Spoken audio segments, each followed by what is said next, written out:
Umalis ka na, Jen. Teka. Pwede ba, Jenny? Tigilan mo na ako. Girls, meron tayong watch party for your Pizza Wrap commercial.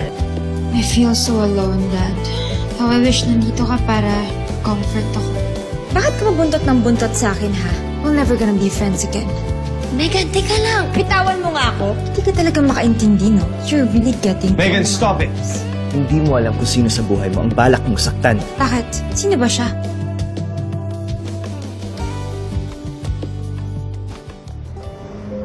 Siya ang leader mo. So? Anong kinalaman niya sa buhay ko? Well, buhat niya ang Yumi. And between the two of you, mas pipiliin siya ni Mama. So technically, she has the power to kick you out of the group.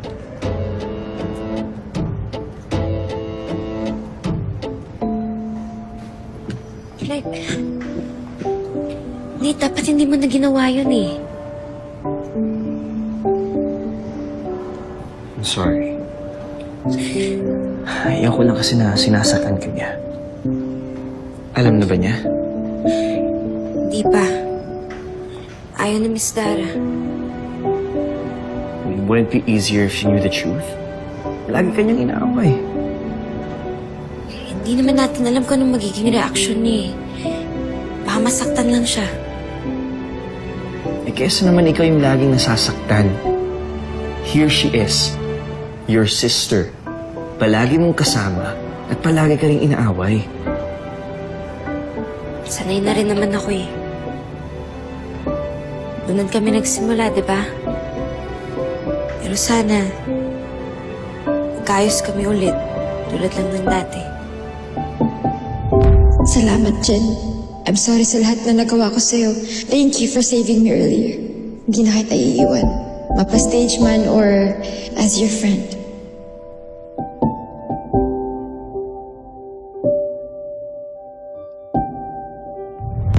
Siguro, alam ko na nung panahon na yun na magkapatid kami. Nilayo ko siya sa lahat. Sinolo, sinulit yung time na makasama yung kapatid ko.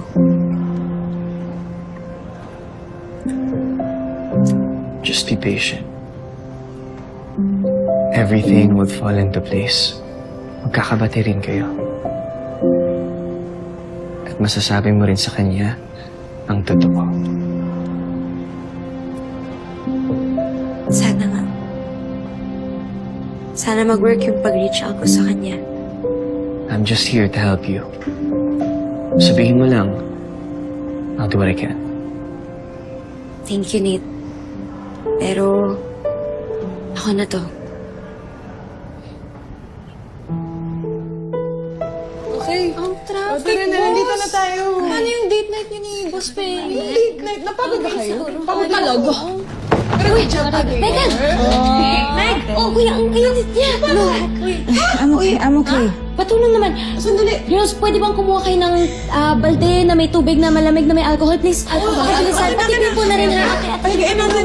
Ate Jane, I'm okay. Huwag ka nang makulit, okay? Kailangan mo kami. Ate, ayun ka muna. Please, yung malaki na lang para nakaangat yung ulo niya. Dito ka. Sige, sige. Akin na yun. Hindi, yung ate yung Ito ba? malaki. Wait lang. Sandali. Oh, ito. Umika ka na at makinig ka muna sa amin, okay? Hindi mo nga ininom yung gamot kanina. Yung kulit, Ate Jane. Dahan lang. Paano ba kasi ito? Ang taas ng lagnat niya kanina. Pinapainom ko ng gamot. Ayun, sobrang init tuloy. Ay, alam mo, Jenny, kami na dito. Pumunta ka na sa inyo. Kami na bahala. Hindi, wait lang, ate. Papantayan, tingnan mo. Sige. Usog ka konti, Megan, ha? Sandali lang. Ang init mo nga. Hello, Jenny. Anak, asan ka na? Papsi, okay lang po ba na bukas na lang po ako pumunta dyan? Next time ka na lang pupunta dito. May nangyari ba? Si Megan po, inaapoy ng lagnat. Okay lang po ba na dito muna po ako matulog? Oo. Sige. Okay lang. Alagaan mo muna si Megan. Sige po. Love you, Papsi. Sige po, sige po. Jenny, ikaw nga muna dito. Tatawagin ko lang yung tatlo. Ang tagal-tagal eh. Oo nga, ate, bakit?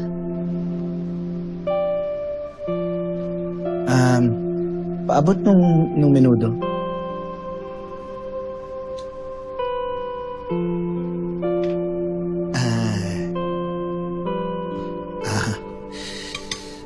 Dadalhin ko lang muna to kay Lahiner at Lolong. Pampupulutan na lang muna namin to. Okay lang?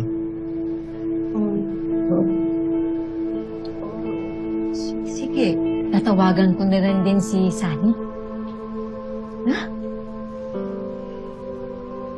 Next muna ako, ha?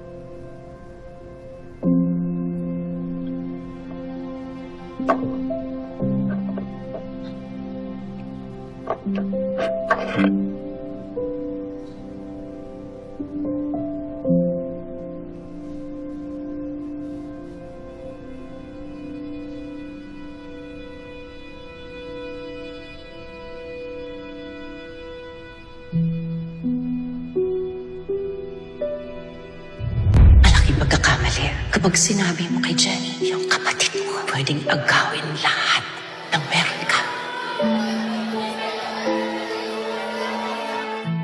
Bala.